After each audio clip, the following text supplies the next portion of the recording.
عزیزم، عصر برفیتون بخیر باشه. امروز 11 اسفند ماه، ساعت حدود 3:30 3:35 دقیقه. امروز صبح غافلگیر شدیم، بلند شدیم بریم برف. تصمیم گرفتیم یه ولاگ رانندگی توی لاهیجان بگیریم، یه ولاگ برفی هم از لاهیجان تا لنگرود، یه دونم گردش تو شهر لنگرود. گردش تو شهر لاهیجان هم گرفتیم. رانندگی تو لاهیجان و گردش و قدم زدن تو لاهیجان برفی رو گرفتیم. تا نصف های لنگرود رفتیم، دیدیم بارونه، اصلا جای برف نبود، هیچی، مجبور شدیم برگردیم. ظهر رفتیم خونه، دیدیم دوستان گذاشتن که لنگرود هم برفه، مثلا یه تیکه نبوده. حالا ما تصمیم گرفتیم بیام از لاهیجان تا لنگرود رو بگیریم. داشتیم می اومدیم جاده رو شروع کنیم، دیدیم این جاده بام سبز و صبح بسته بودن، باز شده، ماشینا میرن. صبح برف زده بود، طرف دادم جلوتر بریم بشه دید. بسته بود دیگه، گفتیم اینم بیاریم به همون ولاگ اضافه کنیم دیگه. گفتیم ولاگ رانندگی لاهیجان لنگرود از همینجا شروع کنیم. شروع می‌کنیم طوفانی شروع کنیم. ما الان از بام سبز داشتیم می‌اومدیم پایین. اگه دوست داشتین بام سبز برفی ببینیم، ولاگ گردش تو لاهیجان برفی. اون مقبره کاشف السلطنه پدر شاه ایران روبروی مستقیم میره سمت داخل شهر. ما داریم میریم سمت لنگرود و خیابان کارگر. این خیابان کارگر جزو خیابان‌های معروف لاهیجان و گرون. دوست داشتین ولاگ بام سبز رو ببینین، توی گردش تو لاهیجان برفی و رانندگی تو چیز میذاریم نقشه‌شو. دوست داشتین اون نگاه کنید. حالا لینکش رو اگه یادم رفت، شما تو پلیلیست شهر لاهیجان میتونید پیداش کنید. صبح این ورا اگه ولاگ دیده باشین یا بخوایم ببینیم، اینجا همه ترافیک بود، چون برف نشسته بود. برف میاد. وقتی که با برف و بارون میذاره که رعایت کنم بدتر میکنم. یه ماشین کنار ماست، میخواد بین ما بزنه بریم.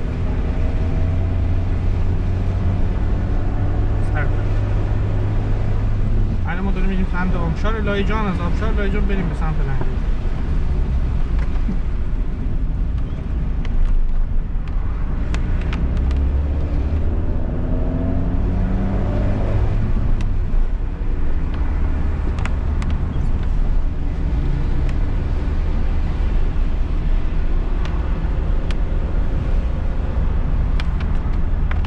جز آبشار حساب میشه. این کوه الان جز شیطان کوه. ولاگ قدم زدن تو شیطان کوه از اون بالا ما اومدیم پایین. چند روز پیش رفتم ضبط کردم و تو نوبت ارسال دیگه. دوست داشتین اونم نگاه کنید. خودم اولین بار بود از این پلا میام پایین، خیلی جالب بود.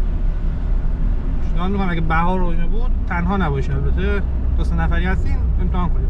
اینم آبشار استخر برفی رو گرفتیم دیگه، اون برف نمیذاره شانس ما. بریم ببینیم لنگرود چه خبره. بچه‌ها استوری کردن ازش سوال کردیم، برف میزنه. بریم، نشد کنسل میکنیم، نشد میریم. رفتن و میریم، خوب بود ارسالش میکنیم. گردش دیگه.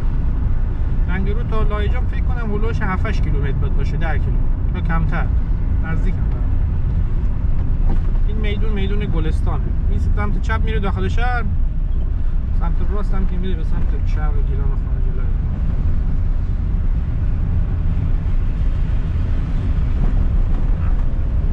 اگه خواستیم سوغاتی کوکی بگیرید، الان اینجا رو بهتون پیشنهاد میکنم. یکم جلوترم من خودم از اینجا میگیرم. حالا قیمتیشو من نمیدونم ولی کیفیتیشو که گردو داره، قشنگ خوشمزه است. برای هر کی بردیم از خوردن کوکی کیف کرد، لذت بود.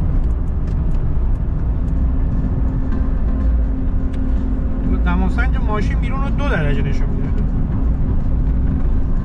کم سردتر، 2 درجه و بقیه 1 درجه فرق نمید، سرد.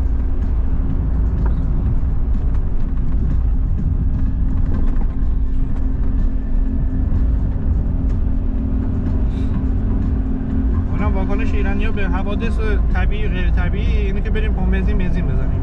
پامبنزین ما نمیدونم چرا شروع بشه. باید داشتیم دور اینجا فروشگاه فروردینه. اینجا کوکیاش خیلی خوبه، هم تازه است هم خوشمزه است. یکی هم جلوتره خارج شهر، من بهتون میگم، نمیگم جای دیگه بده، میگم من تجربه خرید این دو جا رو دارم، من راضی بودم. اون قبل میدون گلستان یادم را بگم، دست راستتون میره به سمت مقبره شیخ زاید، که جای دیدنیه لایجانه.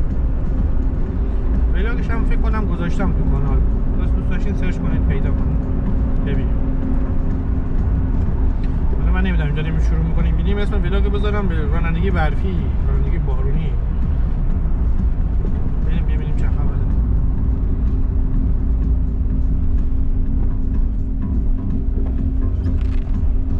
انشالله که برف بذاریم برفی. داشتم میگفتم زور اومده میدونه استوری دیدم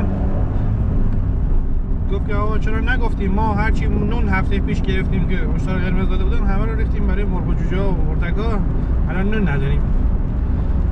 همه رفته بودن کلی نون لواش و آذوقه واسه اینکه مشتاق قرمز دادن، گفتم تا 1 متر برف میزنه 80 متر زد ارتفاعات، ولی جلگه مثلا لایجان اینجوری برف فقط نشون داد، مثلا کیا شهر و اون سمتا 7-8 سانتی زد، جوری نبود که اون با یا تعطیل بشه. سال 84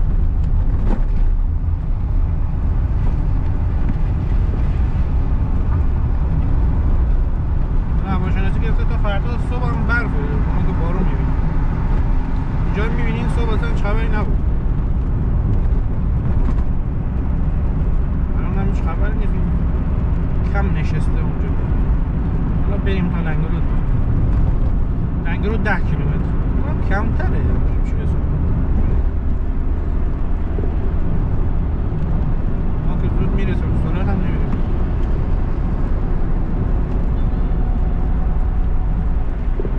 ما میگیم 10 کیلومتر، شما بگید 10 کیلومتر.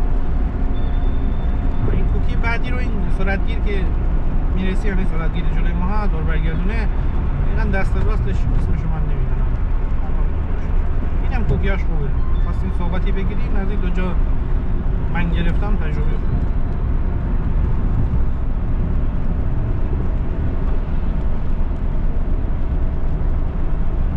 اون سمت هم کوکی ماورا اینا هم هست، کوکی داغ میده. قدیم گرفته بودم خوب، جدید من دقیقا همین جلوی سرعتگیر روش نوشته مرکز سوقات لایجان، فروشگاه نادری، این اولیه، دقیقا اولیش از این سمت ما اولین فروشگاه بود، اونو من مد نظرم بود بهتون توصیه میکنم.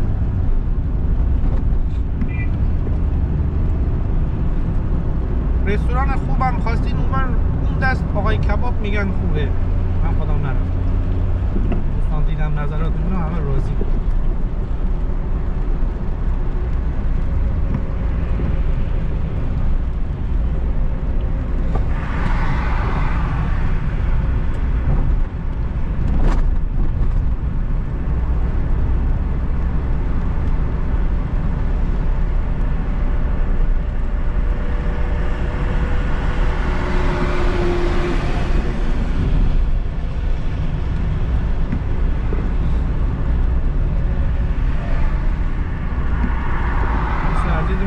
هرچی وسیله داشته اون پشت شیشه رو داشت، نگاه کنم بدونم آینش ببینیم.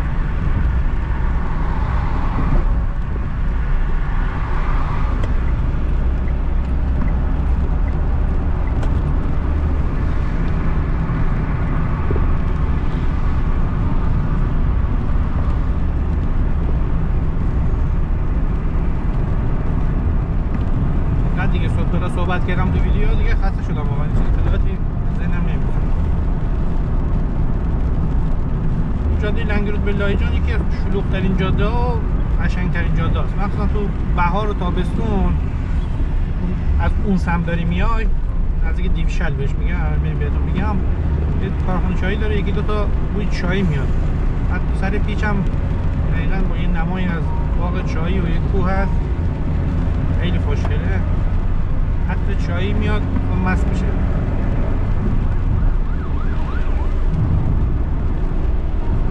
متاسفانه این جاده هم خیلی هم خطرناکه، تایم به بعد خیلی سریع میرن، عابر پیاده بخواد بیاد ما خیلی براش سخته. جوری که فوتم میاد توش گاز میدی. اون میگه من بهتر میرم، من ادعا ندارم، نمیدونم چه جادهش اینجوریه، خیلی همه گاز میدن تا من 70 تا دارم کلا میگم.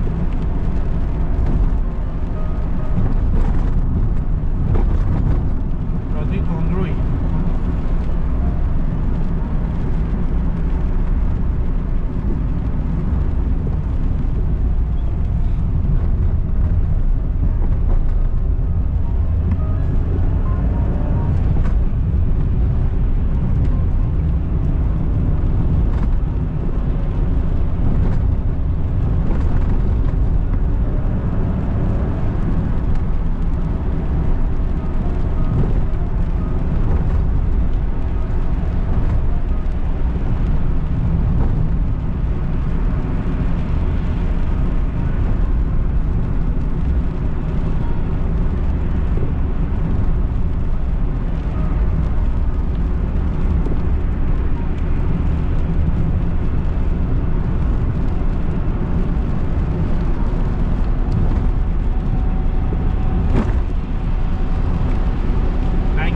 شهرهای قشنگ شرق گیلانه، واقعا قشنگه.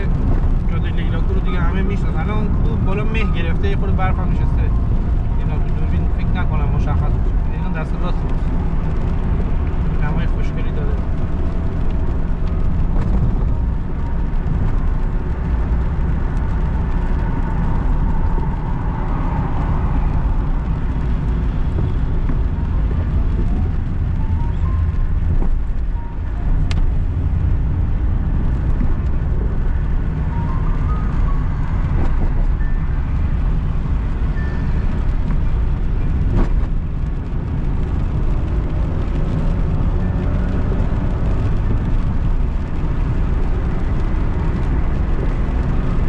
منظورم از نمای چای همین پیچه. خب چون از اون سمیه این خود دید داره کارخانه چای هم بعد از این 22 تا کارخانه چای داره. یکیش بکنم لنگر اسمش، یکی هم دید نداره. من یکی اینجا بود، نه کارخانه چایش رو بکنم بهتون ببین. نوشینه عطر چایی، اصلا این چند کیلومتر عطر چایی میاد، آدم از خودش بی خود میشه واقعا. که یه چایی هم کارخانه چایی هم جلوه.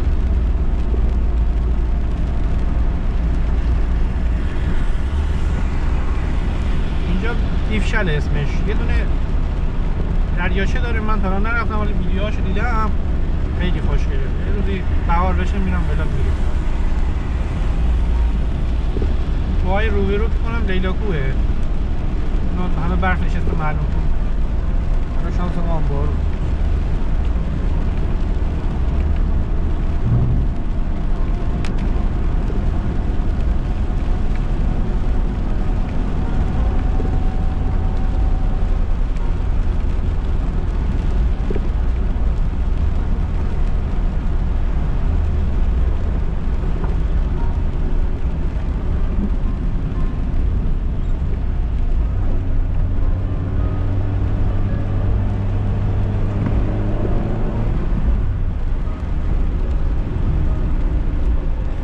تابلوی دیفشل ورودش اینجا.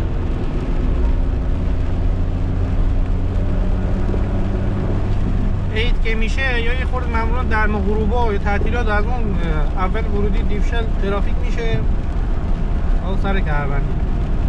کهروندیش که زیرگذر داشت چیز نمیشد، چون راه رو قیچی میکنن از دو طرف، ترافیک میشه. اینجا اگه اومدین نگاهش نیستین سعی کنین از اونجا سرعت رو کم کنید. یهو میایین سر پیش میبینین ماشینا ترمز زدن. بارون باشه سر میخوره ماشین، تو ذهنتون باشه. 3 بار زدم پشت خودمون همینجا. الان اینجا جاده تقسیم میشه. یه بلاگ رانندگی تو لنگرود گذاشتم، مال میخوام یه ماه پیشه.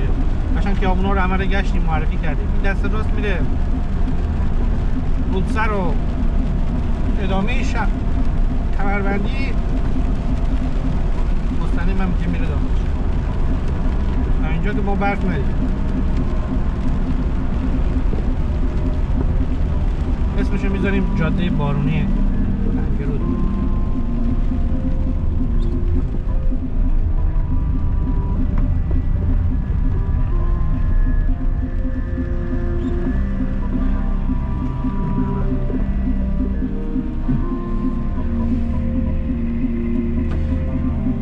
دست راست ما الان یه دونه دست راست دیگه هم داره. ما ماشینا داریم دست راستشون باید برید بریدگی رو دور بزنید از تو کهوندی. یه کهوندی داخل شهر، قبلا اون کهوندی بود که شهر رو دور میزد. الان اون بر شهر در اون بر شهر تو شهر امامزاده سپیداستانه بهش میگه، سید محمد اونجا در میاد. جاده لیلاکو همجا داره میاد.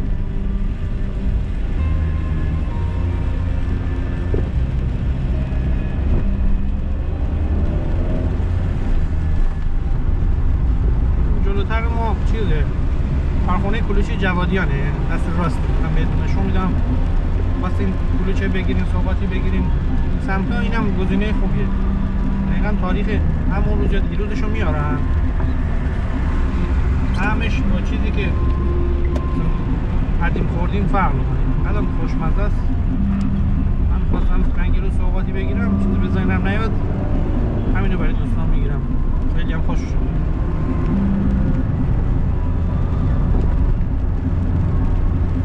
میدون میریم بهتون میگم. این خیابون رو من نمیدونم ولی اون میدونه اسمش میدون شهید املاکی بود. شهید املاکی از فرماندهای سپاه زمان جنگ بود. فکر کنم همون داستانی که ماسکشون میده به بچه های کلوچه جوادیان دقیقا همینجاست. میشه توریدی کلوچه جوادیان فرق. دقیقا همینجا الان بسته فروش داشت ولی معمولا باز. ماسک شیمیایی ماسکشو در میاره به بچه میده. اون داستان من هولوشو شنیدم همین ایشون بوده. از روش هم چند تا فیلم ساختن.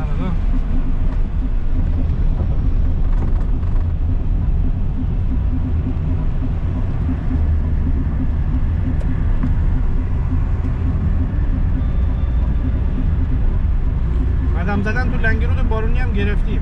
اگه دوست داشتین بلاگ اونم هست. می‌کنم لینکشو به زیر بذارم براتون. اگه نذاشتم تو پلیلیست شهر لنگرود میتونیم پیداش کنیم. حال ما قصدمون برفی بود. بارون.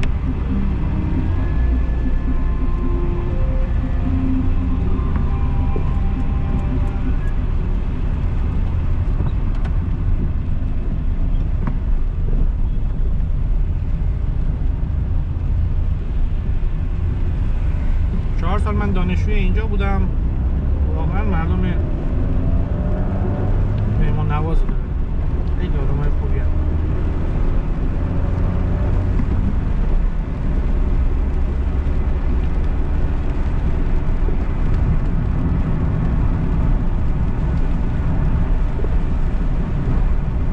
الان میرسیم به میدون، اسمش میکنم معلمه، بهش میگم میدون فرمانداری.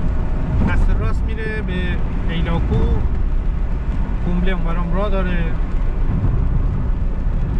بازارچه بانوان ملات، اینا همه دست راست. دست راست میتونیم برید. مستقیم که میره یک کهوندی دیگه داخل شهر داره، بهش میگن کهوندی لنگرود.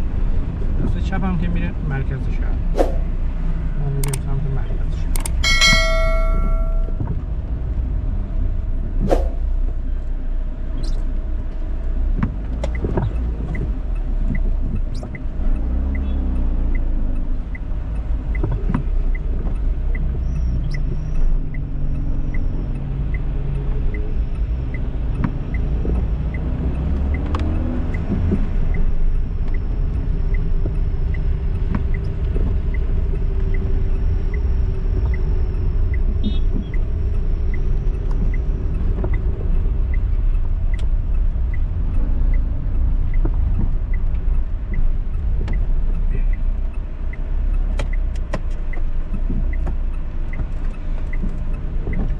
دقیقا این ساختمان رو روبروی ما میبینیم. زیرش دو سه تا بابیشکا، یکی بابیشکا داره. من اینجا بابیشکا نخورم، دوستان میدونن این بابیشکاش خیلی میخوره. پشت سر ما بابیشکای معصومی بود. این میدون قدیم که من میگم صحبت 5 سال پیش، 5 سال پیش، 4 سال پیش، مثلا 2 سال پیش خودم مثلا این جگرکی اینو ارزون‌تر بود. الان خود قیمتش بالا. قیمتش خیلی هم بالا نیست ولی خب مثلا اون موقع قیمتش مناسب‌تر نبود. شلوغ بود، همه دود بلند می‌شد. اصلا شما کهوندی باز نشده بود، بعد دود می‌کرد. ما داشتیم کباب می‌خوردیم. غذای باحالی بود، اصلا نمی‌خواستی هم مجبور بودی بری دو سیخ بخوری. دوستون عجله داره، فکر کنم حمله ببله شده، جنگ یا چه وضع رانندگی میخواد برسه اونجا نجات بده. ماشین ریزی هم داره یا کنید یا بخواه چه وضع لایه هم میکشه. اینجا خوابگاه ما بود، دانشگاه آزاد قدیم. کتابخونه عمومی روبروی ماست.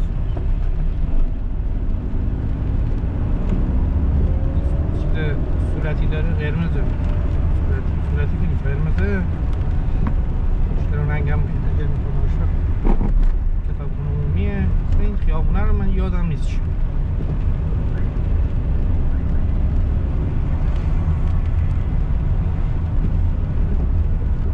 الان میرسیم به میدون اصلی. میدون اصلی فکر کنم اسمش میدون امام بود. دست راست چپ ما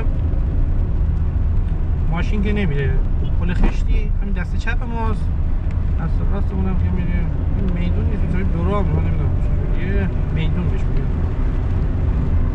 قبلا از من ماشین میره.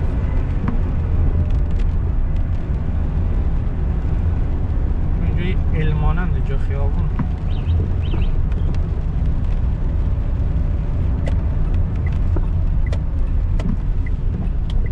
آنجا میدون گذاشتن، شما دور میزنی برمیگردی. پل خشتی پشت سر مثلا اینم که میریم سمت ادامه شهر. اولین بریدگی میره دست چپ به سمت ساحل چمخاله.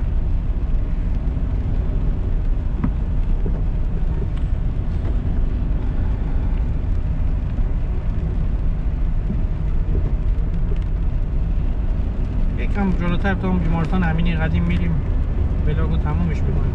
یه شادم تا میدون فجر رفتیم. امیدوارم که از این ولاگ لذت برده باشین. دیگه حیف من نو آپلودش نکنم. شده بارونی لنگرود به لایجان به لنگرود. ما هم دیگه ما که خیلی رفتیم. حال دوستان دلشون هوای بارون کرده. من صحبت کردم تو بارون میگم زیاد نشد. صحبت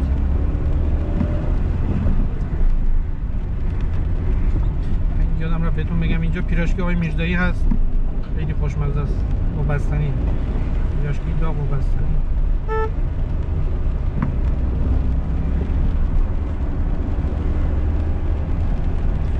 این دست چپ ما بیمارستان قدیم لنگرود، بیمارستان مرحوم امینی. الان که بیمارستان حسین پور شده، شهید حسین پور بردنش تو کمربندی. این هم شهرداری لنگروده.